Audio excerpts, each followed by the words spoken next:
So here before me, I have two crash guards for, well, pretty much any Honda VT500.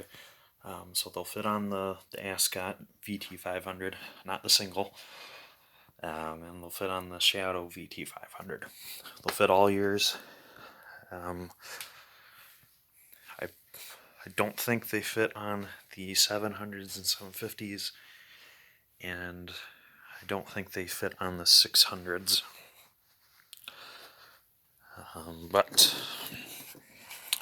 just know that any VT500 will fit no problem because the frame is the same around the engine. The only difference is the amount of rake they put on the steering yoke, and then how they shape the frame that goes underneath the rear fender and the rear cowl. They shaped that a little bit differently to fit the two different cowl styles between the Ascot and the Shadow. We'll start with this bar. This bar is a wider one. They both mount in the same place, down just in, underneath / around the radiator and in front of the head pipes, well in front of your foot pegs. And this one sits pretty low. We sneak around here. Meets up as follows. You sneak it on right. The lower mount goes underneath that engine bolt.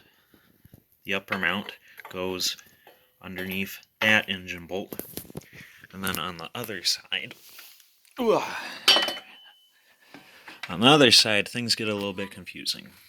That portion down there needs to go underneath that bolt.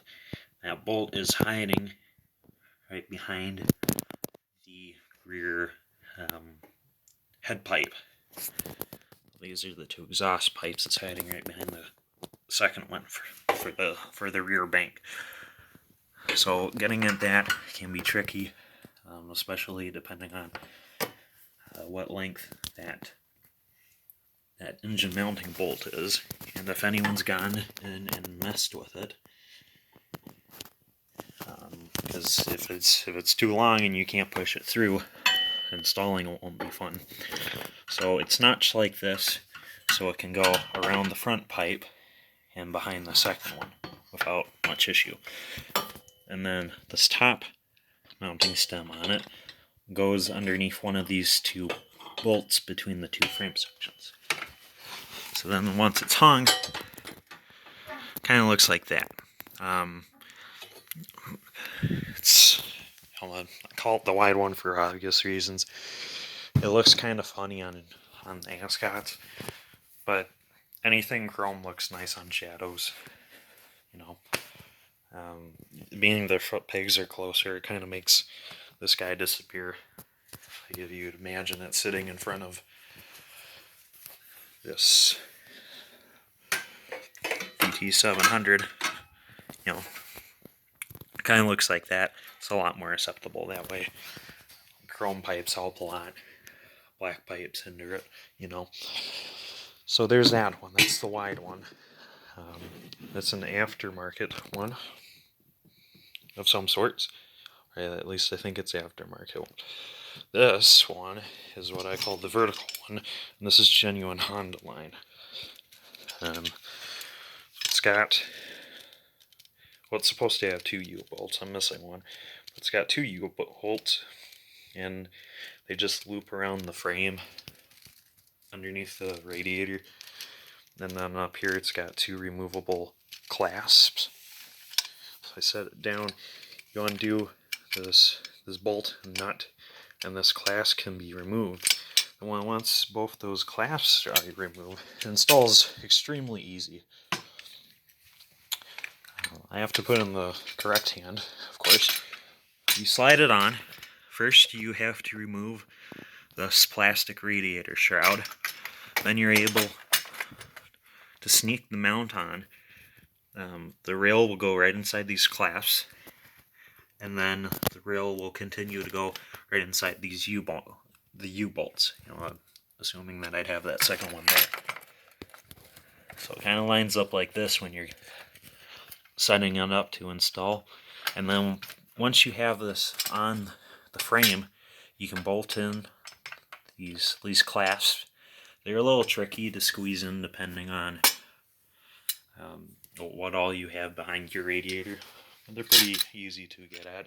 And then once this is all bolted up, you can mount your plastic radiator shroud, and then you're all done.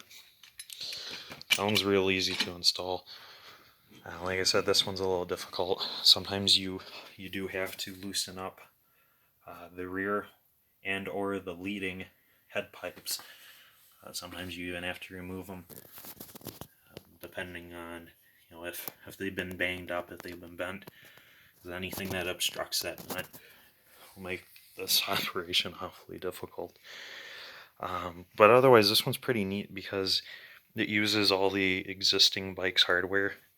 You don't need any extra hardware. What I hold in my hand is literally all you need in addition to some tools. But this one, you have to have some hardware. You need at least one U-bolt. You don't need a second one, but you need at least one. And you need both clasps. Luckily, I do have both clasps. What happens, though, is there's supposed to be nuts that are welded onto the back clasp for your chrome bolts to go through. What happens is those nuts drip out, or the welds fail, because they're not very big or strong in the first place. So they fail, and then people just go by and just drill it out, replace it with a normal nut and bolt, and it's totally fine. But that's more or less how they go. In the thumbnail, I'll have a photo of each, or at least the vertical one installed on a bike. These look best on the Ascot because they're real slim and slender. They don't stick out any further than the engine case does, so they protect the engine case and the exhaust fairly well, or at least the head pipes.